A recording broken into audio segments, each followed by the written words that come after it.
Next, we are going to start off with monohybrid inheritance and genetic diagrams. In this section, you are going to look at how the alleles for a single gene are passed from one generation to the next, जिसको हम monohybrid inheritance का नाम देते हैं. Imagine that a heterozygous brown rabbit and a white rabbit are crossed. Heterozygous brown rabbit and white rabbit. इसका मतलब क्या है कि heterozygous brown rabbit वो क्यों आएगा? क्योंकि उसमें एक ना एक बी होगा. क्या दोनों बी होंगे? नहीं. heterozygous brown rabbit है, मतलब कि एक रिसेसिव भी था. Got it? Yeah. White rabbit का क्या मतलब है? एक ही पॉसिबिलिटी बनती है कि दोनों स्मॉल बी थे. तो अब इनको हमने आपस में करवाना है cross. You will remember that meiosis produces gametes and that these gametes have only a single set of chromosomes which are known as haploid. This means that each gamete has only one copy of each gene rather than two. And in this example, the heterozygous brown rabbit is male and his genotype is capital B small b. In his testes, the sperm are produced by meiosis and half of the sperm receive a B allele. Half of them will receive a B small b वाले, और जो white वाले होंगे उनमें दोनों B होंगे. So when the rabbits mate, the sperm swims through the female's reproductive system towards her eggs, and it is a pure chance whether a sperm with a B allele or with a small b allele reaches the egg first. यहाँ पे variation कहाँ आ सकती है?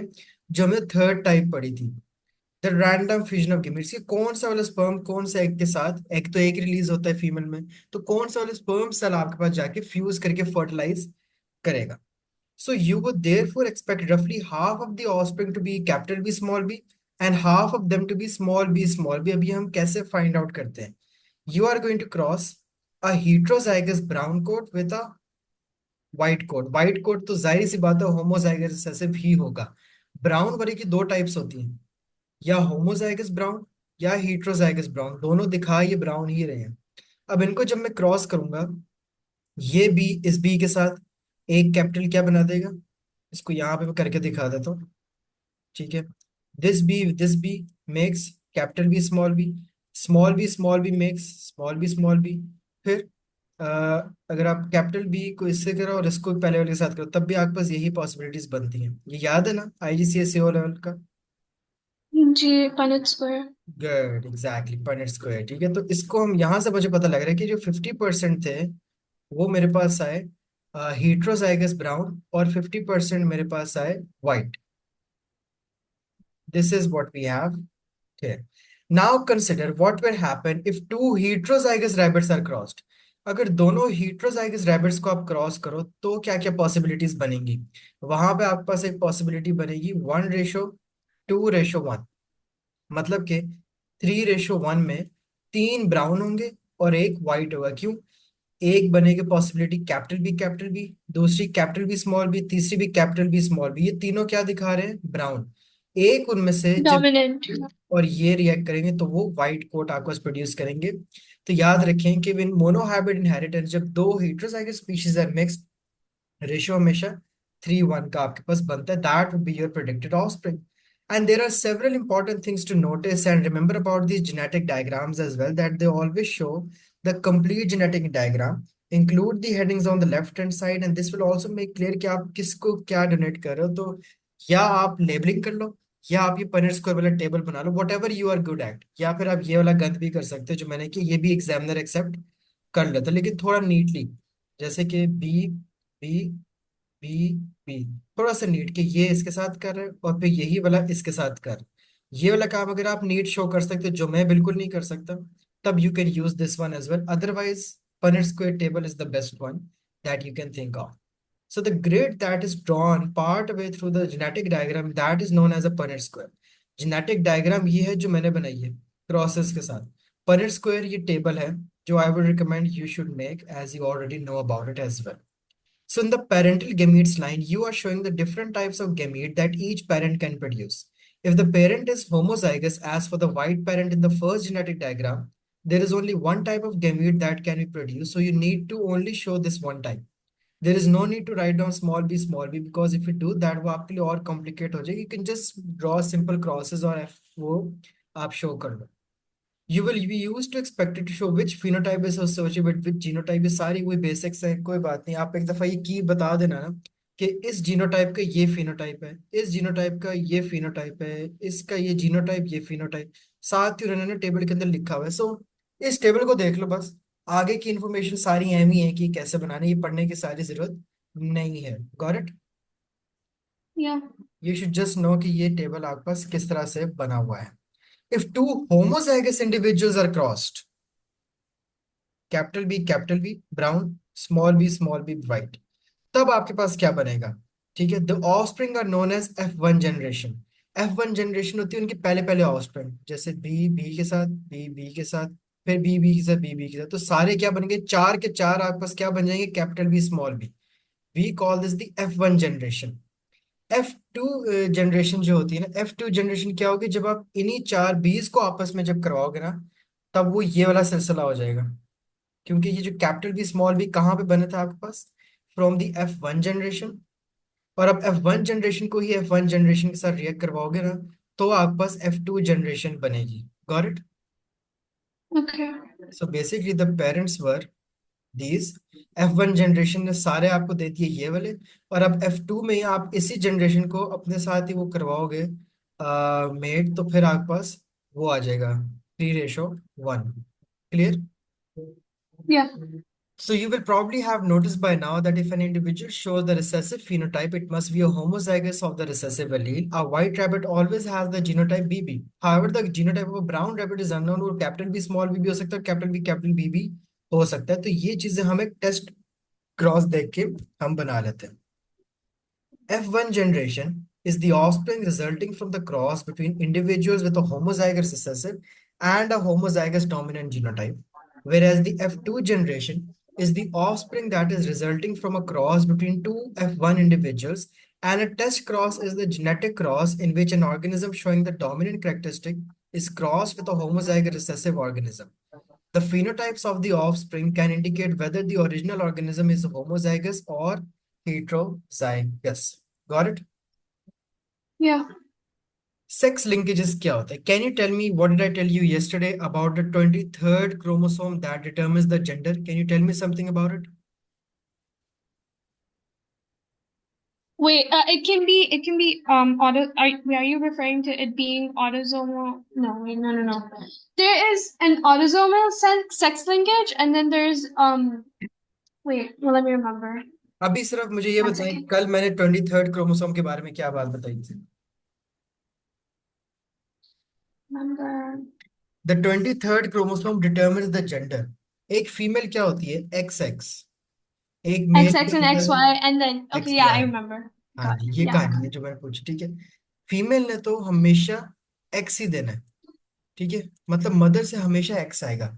Father पे depend करता है कि father से एक्स आएगा या वाई आएगा। अगर एक्स आ जाता है तो दोबारा एक फीमेल चाइल्ड, या अगर फीमेल से मदर से ऑब्वियसली एक्स आने, और अगर फादर से वाई आ जाता है, that is going to make a male. If you look back at 16.2, जो हमने लास्ट टू क्रोमोसोम्स को देखा था इन कैरियोग्राम के अंदर, उनको हम कहते हैं 6 क्रोमोसोम्स, जो कि होते हैं 23rd क्रोमोसोम। उनमें से एक शॉर्ट क्रोमोसोम होता है, उसके सारे क्रोमोसोम एक्स एक्स इस तरह करके होते हैं ना, एक उनमें से क्रोमोसोम ना कुछ इस तरह का होता है, हल्का सा छोटा सा, इसको हम नाम देते हैं, ये होता है वाई क्रोमोसोम, जो जरा यूनिक सा दिख रहा होता है। बाकी सारे तो आपको नॉर्मल एक्स एक्स क्रोमोसोम नजर आ रहे होते हैं। सो अब होता क्या है, we know that men have each of one of these chromosomes and women have two of these X chromosome। Sex link diseases भी होते हैं कुछ। सेक्स लिंक डिजीजेस का मतलब ये है कि नाम से पता लग रहा है कि जो 23rd क्रोमोसोम था ना, उसमें कोई गिचमिच हुई है, उसी में कोई गेम हुई है खराब, जहां पे आपके पास उसकी वजह से एक डिजीज आ गई है, जिनको हम बाय बर्थ डिजीजेस भी कहते हैं। जैसे कि one of the genes on the X chromosomes codes for the production of a necessary for blood clotting. अब ब्लड क्लॉटिंग फैक्टर 8 जो होता है वो प्रेजेंट है एक्स क्रोमोसोम के ऊपर। And there are two alleles, a dominant one that codes and a recessive one जो कि लैक करती है। अब अच्छी बात क्या हो कि एक्स वाला जो क्रोमोसोम है उसके ऊपर आपके पास ना कैपिटल एफ वाला ही है जो कोड करती है, अच्छी बात है। और जो फीमेल से आए वो भी करता हो, और अगर मेल से आते रिसेसिव वाला, तब भी अच्छी बात है, अभी तक ब्लड क्लॉटिंग फैक्टर है। मसला ये तब आएगा जब जो फीमेल है, फीमेल की तरफ से भी स्मॉल एफ आ जाता है, और मेल की तरफ से भी स्मॉल एफ आ जाता है। जब जो मेल प्रोड्यूस होगा उसके अंदर ये ब्लड क्लॉट मिसिंग होगा। समझ आई? Okay. क्योंकि ये जो ब्लड फैक्टर है ये कहाँ प्रेजेंट है, एक्स क्रोमोसोम पे। वाई से इसका कोई ताल्लुक नहीं, एक्स पे प्रेजेंट है। अगर एक्स ही डोमिनेंट रहेगा तो ये मसला नहीं होगा, लेकिन अगर एक्स रिसेसिव हो गया, रिसेसिव का मतलब है कि वहां पे ब्लड क्लॉटिंग उसकी नॉर्मली नहीं होगी। लोगों को वो होता है ना मसला कि Okay. बहुत सुनने में आता है जख्म लगा, ब्लड लॉस होता जाता है, क्लॉटिंग नहीं होती उनकी। जब तक कोई ट्रीटमेंट ना करवाओ, इंजेक्शन ना करवाओ, डेड ना करवा दो जगह, उनकी क्लॉटिंग, हमें क्या है, चोट लगेगी खून निकलेगा, 1 मिनट के लिए पानी से धोया खत्म। ब्लड क्लॉटिंग फैक्टर हमारा तेज है, लोगों का होता है ना जो खून बहता रहता है बार बार, कभी नाक से बहेगा बैठे बैठे, ब्लड लॉस होना शुरू होता है, that is the people who don't have this blood clotting factor. Now parental phenotypes अगर हम देखें, a woman has two X chromosomes, each with one copy of these genes, so they have three possible। मसला सारा female की तरफ से ही आएगा, क्यों? Because this is an X linked gene. लेकिन अगर मेल से भी एक्स आ रहा है, और अगर आपका फिनोटाइप इज अ डॉटर, तो ऑब्वियसली मेल का जो एक्स है वो नॉर्मल ही आएगा। मसला है कि जो मदर से एक्स आना है दैट कैन डिपेंड। अगर दोनों capital F normal blood clotting, capital F small F अभी भी नॉर्मल ब्लड क्लॉटिंग। मसला तब है जब दोनों रिसेसिव आ जाए ब्लड क्लॉटिंग फैक्टर वाले एलील्स, वो आपके पास हीमोफीलिया कॉज कर देंगे। Got it? Yeah. A man, however, has only one X chromosome and there are only two genotypes that he can have। यहाँ पे आप देख सकते हो कि एक आपके पास ये जीनोटाइप है और एक ये जीनोटाइप है। मेल का तो वाई क्रोमोसोम का तो कोई लेना देना ही नहीं इस डिजीज से, लेना देना है उसका एक्स से। तो अगर आपके पास एक बॉय आता है, ठीक है, एक बॉय कैसे प्रोड्यूस होता है? जब मेल से फीमेल से एक्स ही आता है ऑब्वियसली, और मेल से वाई आ जाए। अब मेल से वाई आए, उसका कोई ताल्लुक नहीं है, Y is never like disease A linked. deciding factor. Exactly, that's not the deciding factor for the disease, क्योंकि डिजीज प्रेजेंट है आपके एक्स के ऊपर है। हाँ, if the child is a daughter girl, ठीक है, वहां पे male can play a role जब उसकी तरफ से एक्स आएगा। लेकिन वो भी इतना मैटर नहीं करेगा, क्योंकि अभी भी फीमेल वाला डोमिनेंट उसको नॉर्मल बचा रहा है। समझ आ गई? तो वाई में अगर मेल चाइल्ड है तो उसमें दो पॉसिबिलिटीज है। उसमें अब ये डिसाइडिंग फैक्टर है ही नहीं। अब डिसाइडिंग फैक्टर ये है कि जो मदर से आ रहा है, क्या वो कैपिटल एफ है तो नहीं होगा मसला, अगर स्मॉल एफ है तो होगा मसला। Got it? In type of Yeah. Diseases को जो 23rd क्रोमोसोम के ऊपर डिपेंडेंट होते हैं, we call these sex linked diseases. And sex chromosomes are the chromosomes that determine the sex in humans, and these are the X and Y chromosomes that you can see over here. Now look at this diagram and explain me what you understand. Oh, okay. Um, so basically, like, this is like a Punnett square, isn't it? So in this, it is deciding either in the first block. Obviously, this has normal blood clotting because पहले वाले X पे भी सबसे ज़्यादा ज़रूरी तो पहला वाला X ही है खैर. But the first X has a dominant allele, so obviously there's going to be normal blood clotting. And in the second block, the one right next to the double X has the again it has like the dominant allele, and this means this is just going to be a male with normal blood clotting. And in the third box, there's an XX. However, there is a lowercase f, which indicates a recessive allele, which just means that this is going to be female with normal blood clotting, because in the first X there is still the dominant allele for normal blood clotting. However, in the last box there's a problem because wait. Wait. Sure. Hmm This male with hemophilia, hmm why? This is normal, isn't it? Because the ये F has गलती हुई हुई है यहाँ there's पे। अच्छा ठीक है, ये स्मॉल एफ है। yeah, it's supposed to be smaller. Good Wow, job. wow, they did that. Nice. अब ऊपर वाला जो है ना वो सही है, mail with normal blood clotting yes, हाँ नीचे वाला स्मॉल एफ है, अपनी बुक में भी करेक्ट कर लेना। Good job.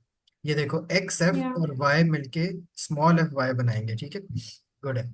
So this is known as a sex link disease. इसी तरह एक वाई वाली भी होगी जो हम आगे देखेंगे, और वो सिर्फ फिर बॉयज में ही आएगी। क्यों? क्योंकि अब एक्स का कोई ताल्लुक नहीं, ठीक है। अगर डॉटर है तो फिर तो अच्छी बात है, उसको वो मेल वाला डिजीज हो ही नहीं सकता, ठीक है। लेकिन आई गेस वो अब मेरे ख्याल से सीआई के सिलेबस से हट गया है, वो डिजीज का नाम भी अजीब सा था जो मुझे भूल गया है। उसमें ये था कि अगर डॉटर है तो उसको तो वो डिजीज कभी लाइफ में होनी ही नहीं है। लेकिन अगर बॉय है तो उसको चांस होगा, क्योंकि वो सिर्फ बॉय के लिए, and that was a Y linked disease. This disease haemophilia is an X linked disease. Got it? Yeah. हाँ, वो एग्जामिनर ने निकाल दिए, इस नई बुक में है ही नहीं। दिस जीन इज सर यहाँ पर सेक्स। सिलेबस सिलेबस में सिर्फ सेक्स लिंकेज लिखा हुआ है, नथिंग एल्स। लेकिन वो में ही जो पुरानी बुक है ना, एक इससे ही पहले एक होती थी 11 की बुक जो मैंने पढ़ी हुई है, उसमें वाइल्ड लिंक डिजीजेस का एक सेपरेट टॉपिक था। मैंने नया कैम्ब्रिज का या इट्स सिलेबस नॉट देयर। देख रहा हूँ, इस बुक में नहीं है वैसे, खत्म हो गया सर, बस एक ही है, It's haemophilia. not hmm. it's not in the syllabus either. Yep. So, so this gene is said to be sex-linked because it is found only on the X chromosome. Its inheritance is affected by the sex on an individual. For example, the genetic diagram on the previous page shows the possible offspring born to a heterozygous woman and a man with normal blood clotting. Neither parent had hemophilia, yet there is 1 in 4 chance that they will have a boy with hemophilia. क्योंकि यहाँ पे 1 in 4 chance था ना, कैसे था? अगर female से कौन सा आएगा, एक्स स्मॉल एफ, और वाई तो वाई ही आएगा, ठीक है, तो ये 1 आउट ऑफ 4 चांस था, क्योंकि दिस इज ऑल्सो अबाउट 3:1 था, 3 normal, 1 had the chance. Got it? Yeah. तो हम कहते हैं कि दे वर सिम्टमलेस कैरियर्स। कैरियर्स कौन होते हैं? एक होता है नॉर्मल, एक होता है डिजीज्ड, एक होता है कैरियर। इन तीनों में क्या फर्क होगा वैसे, normal, diseased and carrier? Okay, so a carrier would just be someone that carries the allele, okay, which obviously can be like it can be camouflaged by the hmm. dominant allele, but they are carriers of that specific allele, which means that they can pass it along to other exactly, generations. Good job, good job. And that is all for monohybrid inheritance.